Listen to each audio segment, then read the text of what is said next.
What's up, ladies and gentlemen? I am the Fabulous 95, as you all know, and welcome back. So today we're going to be taking a look at the Blue Desert packaging of Bill. I never got the rubber tire variant.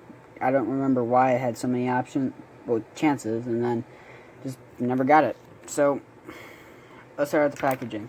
So you see the Thunder Hollow figure 8. You see Bill, which he was the number 86, and was the way the Pixar Luxo Ball got onto the cars. Well, got into the movie. Bill. On the back, you see Miss Fritter ramming Sigler, Bill, and Patty chasing Lightning McQueen. As Chester McWhipplefelter. It's crazy. And then you see a bunch of other cars. Well, let's get right into this.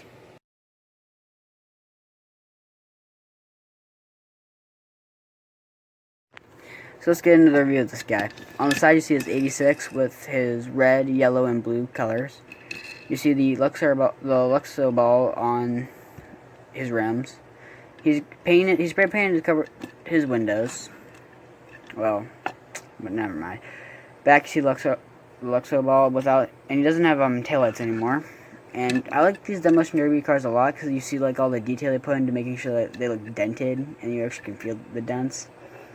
Which, this is why Bill is one of my favorite ones, because he's not, like, the most dented, like another one, but he's just a cool car. So, thanks for watching. Please like and subscribe to the channel if you have not already. We have hit 500, and we are just going for as long as we can, I guess. We're just going for 600 now, I guess. And if you have not watched the new, Smasherville Saga series that I've started, the first episode will have already played.